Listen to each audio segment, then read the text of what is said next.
eto daw po mga miyembro ng gabinete hindi daw po dadalaw sa Senate hearing hinggil kay ex-president Rodrigo Duterte or patungkol sa pagkakaaresto dito daw po kay Digong. Kasi mga kababayan, di ba kung matatandaan nyo, akala ko nga tapos na itong hearing na ito ni Senator Amy kasi nga mga kababayan, nagbitaw na si Bongo din ng pahayag na kahit mag-hearing sila ng paulit-ulit dyan, wala na, naaresto na etong si dating Pangulong Duterte. Sabi nga ni Robin Padilla, kahit ano pang diskusyon or kahit ano pang mga salitaan, wala nang magagawa kasi nasa The Hague, Netherlands na eto pong si Digong. Ngayon mga kababayan, may hearing pa pala etong si Senator Amy patungkol po sa pagkakaaresto dito po kay Duterte.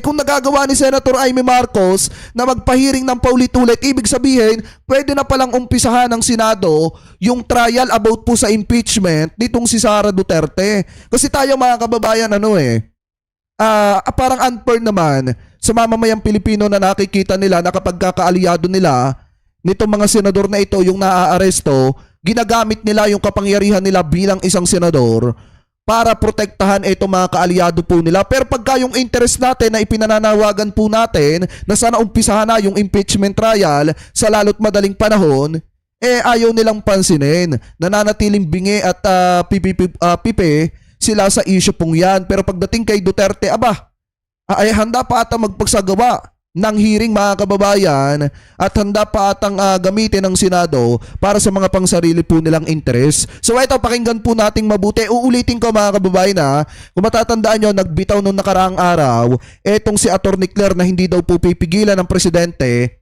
na umattend etong mga miyembro ng gabinete mga kababayan or miyembro ng gobyerno ni PBBM dyan po sa patawag ni Senator Amy Marcos. Pero mga kababayan, yun ay opinyon ng presidente na sinasabi ni Atty. Claire. Magkaiba po mga kababayan yung talagang pinagbabawalan sa talagang ayaw umattend mga kababayan. Kasi kung titingnan ninyo, bukod dun sa ayaw umattend dung panahon ni Duterte, yung kanyang gabinete, dun po sa issue ng pharmaceuticals mga kababayan na iniimbestigahan sa Senado, pinagbabawalan ding umattend yung mga miyembro ng gabinete. Pero dito maliwanag naman na nagpaabot ng sulat, ito pong si E.S.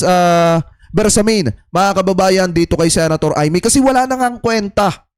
Sa totoo lang mga kababayan, wala nang kwenta kahit pa maghiring ng ganyan. Naaabala lamang po yung ibang mga maayos nating empleyado na nagtatrabaho dyan sa gobyerno sa mga pinaggagawang imbitasyon nitong si Senator Amy. So ito, pakinggan po natin. Hindi nasisipot ang mga miyembro ng gabinete sa susunod na pagdinig ng Senado kaugnay ng pag-aresto kay dating Pangulong Rodrigo Duterte. Pero gate ni Senator Amy Marcos, dapat muna itong pag-isipan ng mga opisyal ng gobyerno. Frontline balitang yan si Camille Samonte.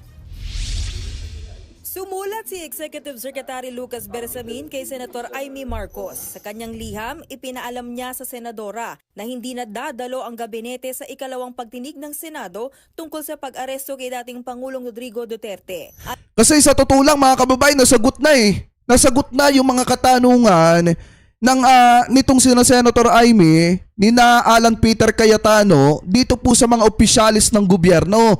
'Di ba nasagot na nga ni Secretary Boying Remulla, nasagot na ni DILG Secretary nitong si John Vic Remulla mga kababayan yung mga katanungan nitong si Senator Amy Marcos patungkol po sa nangyaring pag-aresto kay dating Pangulong Duterte. At saka nagbitaw na rin ng salita si Bongo kahit magpaulit-ulit pa sila dyan na mag-hearing ng paulit-ulit, wala na. Naaresto na si Duterte, nasa The Hague, Netherlands na, etong si Digong. So alam nyo, ang problema dito, sa ginagawang ito na magpapahiring pa ng paulit-ulit, na alam naman po ng mamamayang Pilipino na naka-break, naka-recess ang Senado, nag-aaksaya lamang kayo ng pera ng taong bayan Kung ang ginagawa ninyo, inuumpisahan nyo na yung impeachment trial, yun ang may galing. Kaysa dito mga kababayan sa isyong tapos na at nasagot na naman yan, pag-usapan na po yan. Diba natalakay na po yan mga kababayan. So ano pa yung ipipilit nila about po sa nangyaring pag-aresto kay dating Pangulong Duterte? Nasa The Hague, Netherlands na nga.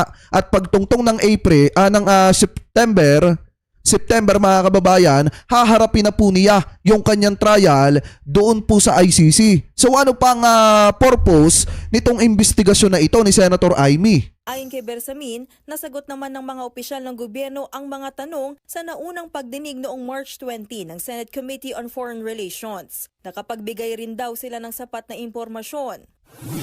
Ikinagulat naman ito ni Senator Amy. Taliwas daw ang hindi pagdalo ng gabinete sa sinabi ni Pangulong Bongbong Marcos na hahayaan niya lang ang mga opisyal na dumalo sa pagdinig. Bitin pa rin kasi preliminary report lang naman ang kinaya ko. Marami pa rin katanungan ng taong bayan. Ang dami nga nagte-text, nagtatanong. Tapos marami rin Wala na! impormasyon.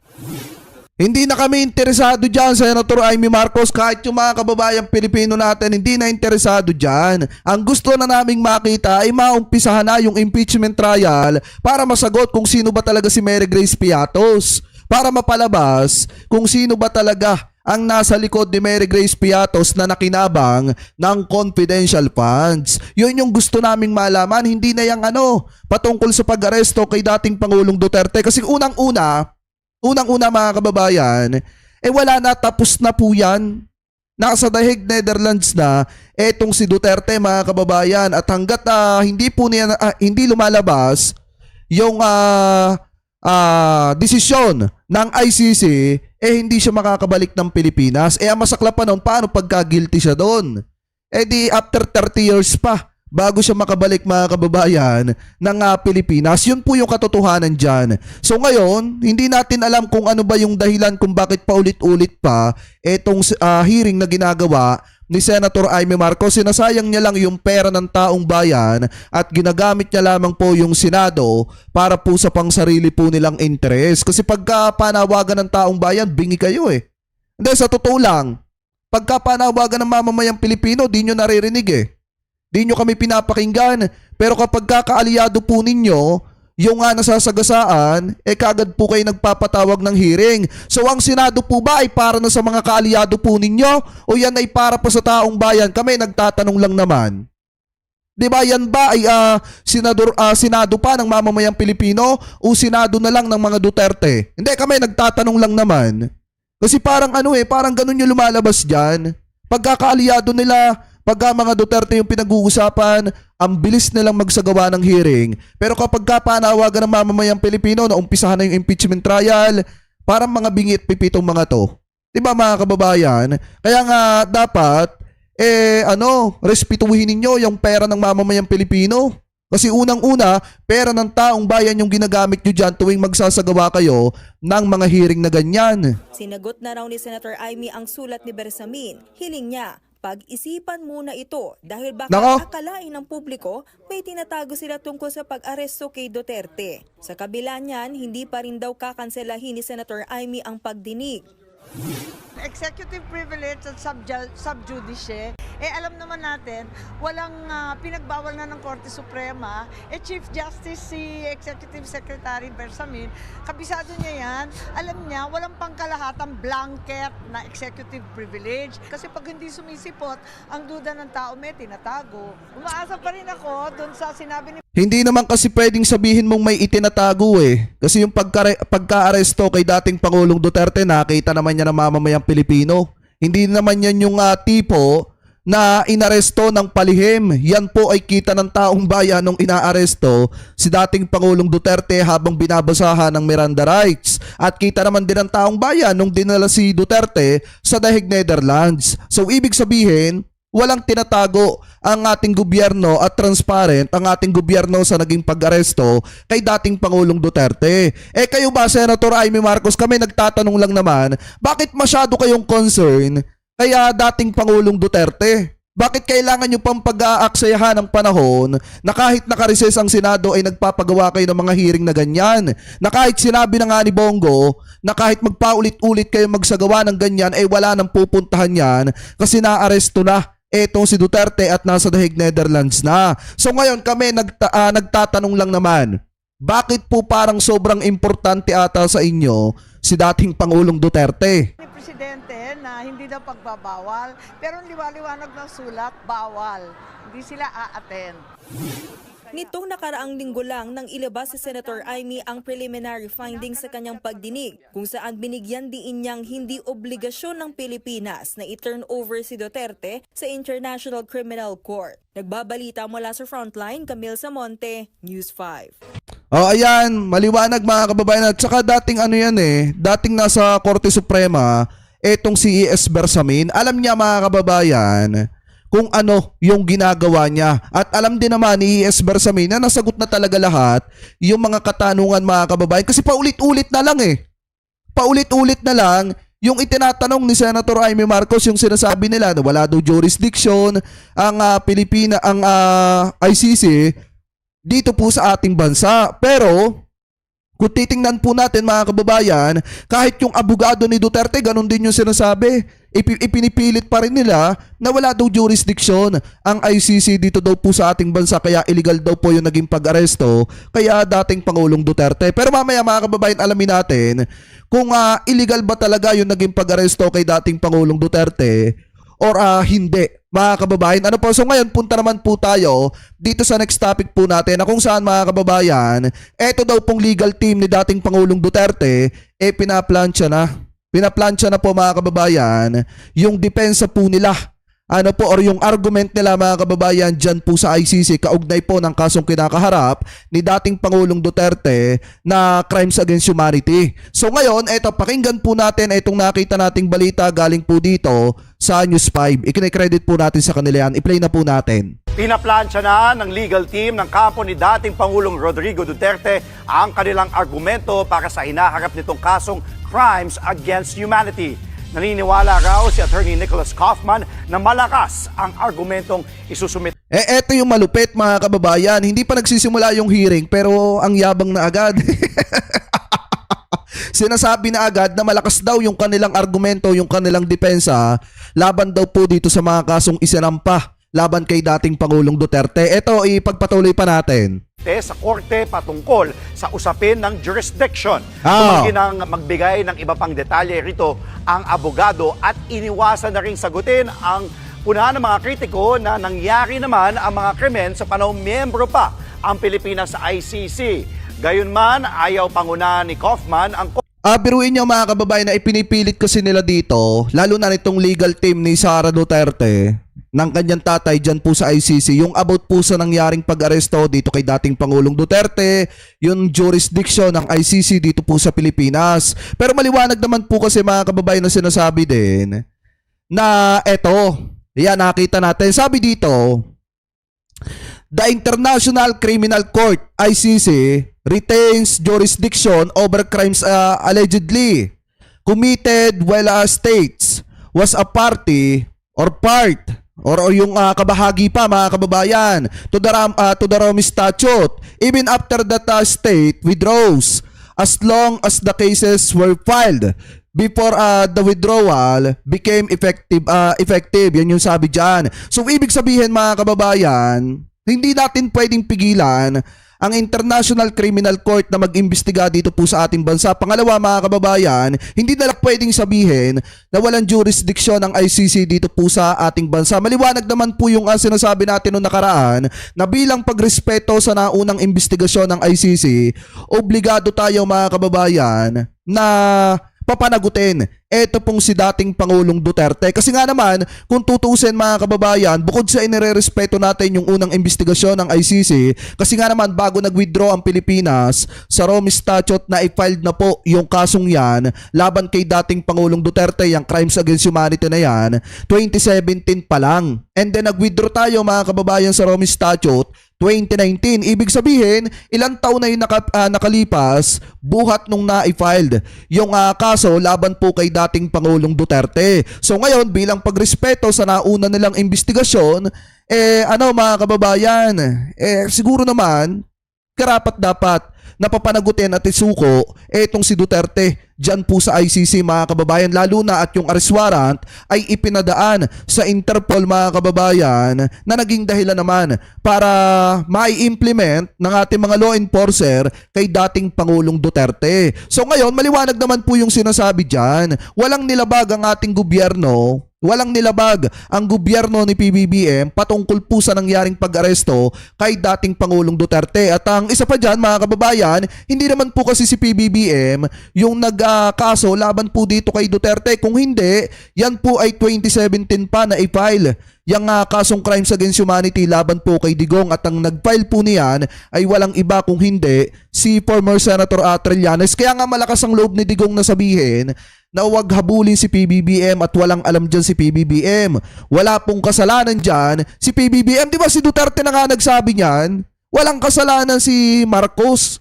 Yan ay matagal na akong hinahabol niyan. Ano po, so ngayon ipagpatuloy pa natin. Korte, pinag-aaralan din daw ng kanilang kampo ang pagsusumite ng motion para sa interim release ng dating Pangulo.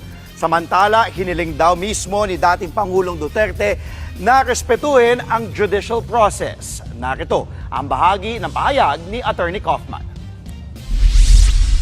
The former president has been made aware of the outpouring of support and love for him. It's touched him, especially on his 80th birthday. Politics is one issue. He's aware of what's going on in the Philippines. Politics will take its course. But that has nothing to do with what's going on here at The Hague. What's going on here at The Hague is a judicial process, and it should be allowed to run its course. Mga kapatid, Tsaka kung tutusin mga kababayan, walang pakialam mga dahig, walang pakialam mga ICC sa nangyayaring politika dito po sa ating bansa. Yung pinapalabas ni Mijal Dea at nung pinapalabas ng kampo ni Duterte na pinopolitical persecution etong si Digong, kaya ipinadala dyan sa ICC at pinapalabas pa nila na kinidnap etong si Duterte. Hindi na po yan papansinin ng ICC. Kasi nga unang-una, maliwanag naman po ang sinabi ng spokesperson ng ICC Wala silang pakialam sa kung paano na-aresto etong si Digong. Kung yun nga mga kababayan sinasabi ng spokesperson ng ICC, bakit masyadong binibigdil dito sa ating bansa at kinakailangan pang gamitin ng Senado para imbestigahan yung nangyaring pagkaka-aresto kay Digong? Pero kung titingnan nyo yung sinabi ng ICC, wala kaming pakialam dyan kung paano na-aresto yan. Ang mahalaga na sa kamay na namin yan. At haharapin na niya yung mga inaakusa laban sa kanya, yung mga ikinaso laban sa kanya.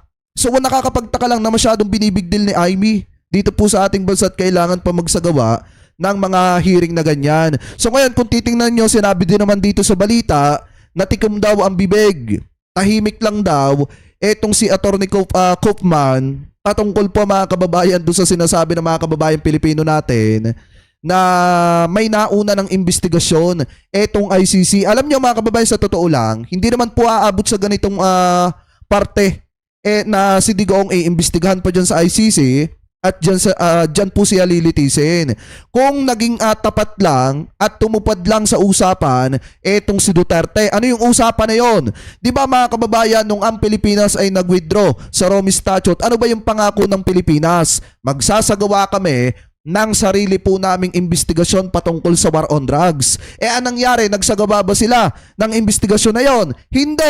Hindi sila nagsagawa ng investigasyon mga kababayan patungkol po dyan. Kaya nga ngayon kung tutusin mga kababayan, kung nagagawa nilang ibaliwala yan noong panahon ni dating Pangulong Duterte, kaya po ulit nilang ibaliwala yan pagka dito yan pinag-usapan sa Pilipinas. Kasi nga naman ang katuwiran na po nila ngayon, wala na tayo sa ICC, wala na silang jurisdiction dito sa ating bansa. So ngayon mas maganda po talaga na dyan na imbestigahan si Duterte, dyan na po siya i-trial. Kasi pag dyan mga kababayan, panatag ang loob ng mga nag-file ng kaso laban kay Digong at panatag ang loob ng mga kababayan Pilipino po natin na humihingi ng hustisya na magiging patas ang investigasyon patungkol po dito sa kaso ni Duterte na crimes against humanity. So maliwanag naman mga kababayan na kahit ano po ang sabihin nila na kesyo kinidnap etong si Duterte, walang jurisdiction ng ICC, maliwanag naman po na sinasabi dito na bago pa lamang mga kababayan mag-withdraw ang Pilipinas sa Rome Statute ay may nauna na pong investigasyon. At yan po mga kababayan ay epektibo pa rin hanggang ngayon. Ibig sabihin, bilang pagrespeto sa nauna po nilang investigasyon, ipagpapatuloy po nila ito. Ano po, kaya tama lang mga kababayan na dyan litisin sa International Criminal Court yan si dating Pangulong Duterte para mapatunayan talaga kung may kasalanan siya or wala mga kababayan. Pero kapag ka napatunayan na siya ay nagkasala, o di dyan na siya forever.